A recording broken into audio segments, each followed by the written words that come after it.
taximan yaa ngi may xaar paysans yi ñu ngi may xaar jigéen ñi ñu ngi may xaar xale yaa ngi universitaires yi ñu ngi may xaar homme d'affaires yaa ngi may xaar réew mi war na jaar yoon wér war na neex yooyu bu ma nekkee sama bopp am na yoo xamante ni mënoo ci boole yeneen waaw yow tamit foofu nga toll jërëjëf moo tax nga am yërmande non vraiment dama ko yërëm nag franchement ba pare aussi comme ni ma wax rek wax dëgg yàlla on a mieux à faire y a beaucoup plus important et puis man du ma j'ai pas de temps à perdre ay plainte man j'ai pas ce temps man plainte moom su ma demee ba koy def ci lu am fulla ci lu rëy lu diis lu ngande laa koy def mais ay menace de mort xam nga menace moom menace tubaab la waaw kay menacé na mu tolloo la def ndeysaan baatu dëgg mon frère Ba Jaxate ma koy nuyu bu baax mon frère nuyu ñëpp te ñi tam ma ko yónnee waaw gis nga macha allah benn waay dem waaw sama xarit da nag waaw dem waaw maa ngi koy nuyu mais ñu ñëw ci dëgg-dëgg sunu ndax tey moom dañuy waxtaan tey dañuy waxtaan dañuy fay gëj ñu ñëw nag ci wax dëgg yàlla sunu ndam li boobu duudu laay bàyyi mu commande régie ñëw leen ñëwal ci kii bi voilà léegi bi li ma ci neex mooy waa Pastel damaa ñëw toog def sa di indiwaat way bu yàgg yuusa na dama ne ministre hamburger sunu ministre bi dama ko mbéj ñi ma jaat ko ne sama xel na yar ci yuusa xam nga yuusa xew ba pare je suis nostalgique de jamonoy Ablaye Wade nga xam ne tout était Sénégal mel woon nii jamono Macky Sall Sénégal mel woon nii ma def samay zimbare gars yi ma ne mais lii c'est toute une image kii régie indi may leen son gars yi laa gis ñu ngi partagé di dagg seen xol ba dugg seen kaw suuf mais lee damay zimbare Cour suprême nee na ma ay sunu continuer zimbare say zimbare dafa baax ci réew mi damay continuer di zimbare sa xol yi di dagg officine yi ñu ngi xam waa saa la foto usu Pastel yuusa usu mbale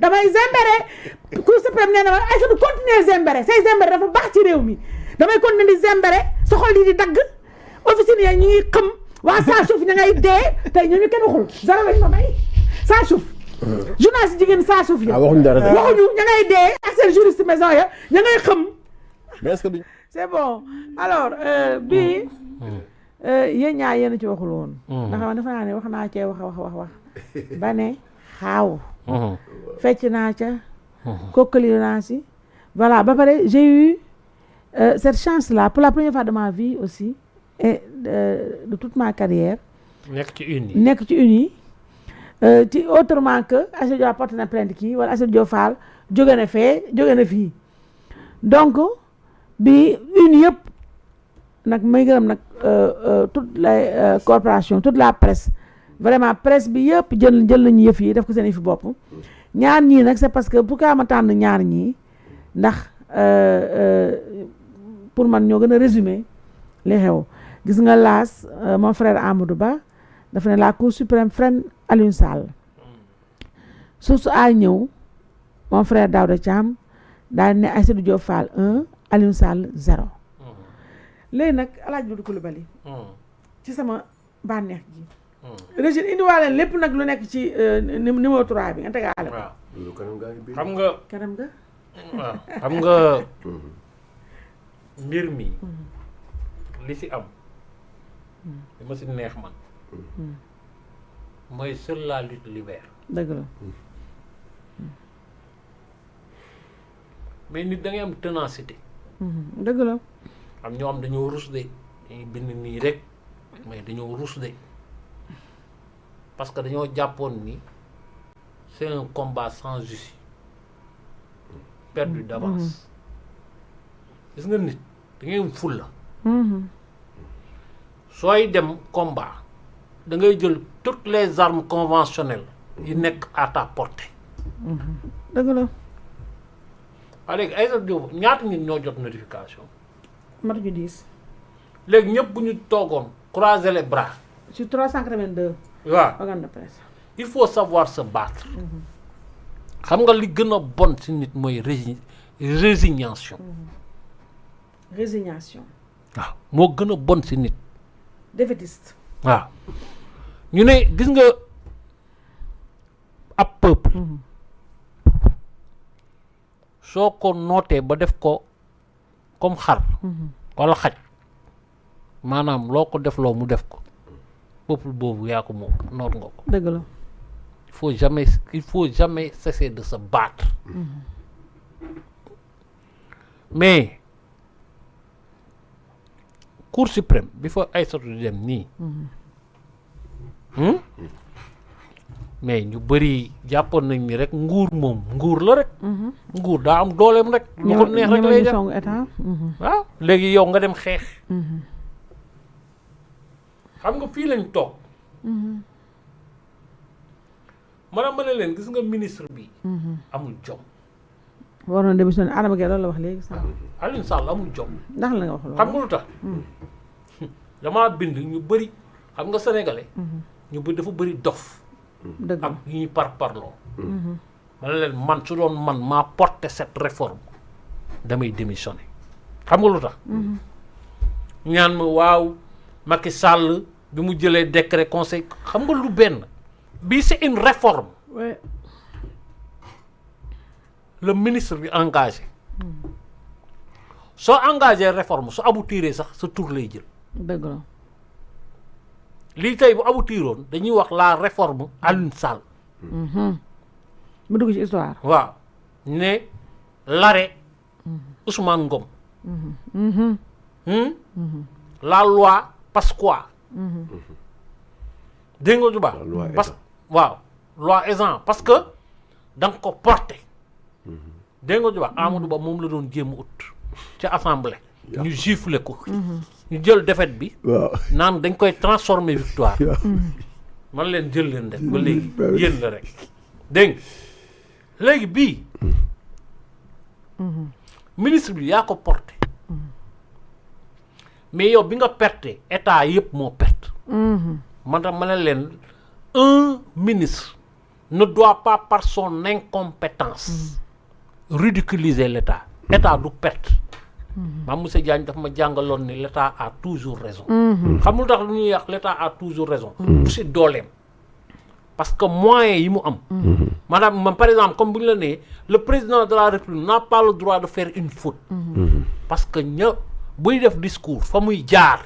moo bëri. bu ñu defee faute bu génnee rek beaucoup de têtes doivent tomber. bien sûr.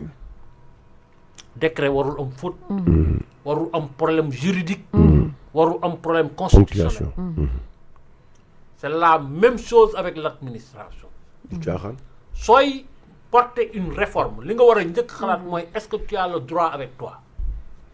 su dee yow say conseil dañoo tële da ngay dem uti ay nit yoo consulter. ba état di nekk état laa la wax bi administration di mode administration.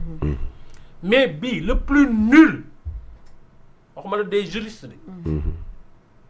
des sachants laa la wax des sachants le plus nul des sachants xamoon na ni ministre bi bu demee dans une juridiction normale day daan. parce que mënoo jël une décision qui viole la constitution. le code de la presse ba pare bugg si am ndam. loolu lan la mënee nekk constitution moo ne le droit d'informer c'est un droit naturel collectif amul sax tu n'as même pas besoin d'être un professionnel de la communication pour informer. une constitution daal moo ko wax. une constitution te loolu moo nekk ca kaw. waaw bu ko see ba wax jeex na. waaw ñu ne la si suñuy doxalin. waaw. man nee naa liggéey naa dans un projet boo xam ne dañ ko bokkoon ak des pays africains. am ko ñoom amuñu vécu. ñun dañoo am vécu.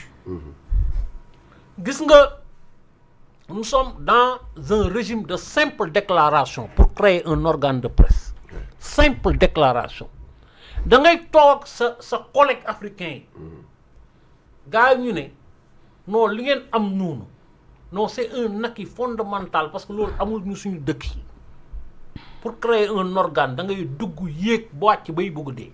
ñoo la ñun simple déclaration information rek procureur il faut l'informer l'état il faut l'informer rek le lendemain nga dem kii nu mu tudd imprimerie le ministre en 64 ans d'indépendance mu yeewu suba teel lu ñu defoon il y a 64 ans mu ne da koy dindi te tegu ko fenn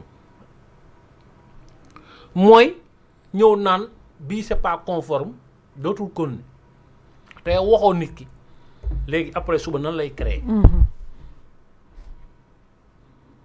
te ñu la tous les jours tous les matins quelqu'un peut créer un organe de presse dafa mel ni nga yeewu suba teel nga ne GIE wala société léegi pour créer ko ah il faut nga mel nii il faut nga mel nii waaw yow ku bëgg registre de commerce du dem def lu mu war a def am registre de commerce wala dañu war a wax léegi registre de commerce léegi dañ koy ne temps la registre de commerce jeex na wala parti politique non mënut a ne donc le ministre s'est planté si biir bi muy planté wu Aïssatou Diop Fall lan la wax mbalee Ousmane Sonko keneen bu ko neexee mu ne mbalee Diomaye parce que le moom daa dugal gouvernement parce que le gouvernement les autres du gouvernement le ministre de l'intérieur wala le ministre de l'agriculture moom xamul yow yaa ne yaay professionnel bi yaa am ay nit à tes côtés waaw yéen ñu ñu juif lañu ces réformes ont été discutées en conseil des ministres waaw léegi kon yow yaa ñu dugal te nit gis nga quand tu portes un projet su échoué da ngay tu en tires les conséquences. il n'a qu'à démissionner donc. waaw c'est ça qu'il devait faire. mais warul sax taxawaat di am lu muy wax mais xoolal nu mu ko bëgg a rectifier. mooy assise de la presse régie indi leen assise yooyu. à partir de mercredi xaw ma. xam nga li may wax waaw. journée 3. waaw yooyu c'est important léegi yéen nan ngeen mënee jël ay décisions. ba pare soog a laajte ku woote concertation. parce que quand le président de la République a su que les gens là se sont plantés, il a fait une communication au Conseil des ministres. ne nañu discuter presse bi jàppale leen ak kii ak lii. boobu xamoon na ni il fallait sauver la face. te la concertation bi ñu bëgg def nii xam nga mooy lan. kii régie da nga défilé muy yéeg. dem tegal ko. le président de la République. sauver son poste. waaw pour que ñoom ñu mun rectifier wu parce que li ñu leen waxoon fii ku dem si vaar yi di nga ko gis xeex bi ngeen ni xeex ak presse bii du ngeen ci am ndam kenn mosu ko def am si ndam Madiambal Diagne wax na ko ma dégg ko. Henriette Niang Kandé wax na ko ma dégg ko. keneen ak keneen wax na ko munul leen xeex ak presse bii parce que ñun nous sommes très résilients. et puis ñàkk loolu liggéey sax moo tax ñu teel a. kii léeral lii ñun mun nañ xeex juróomi at. du léeral bi suite aux instructions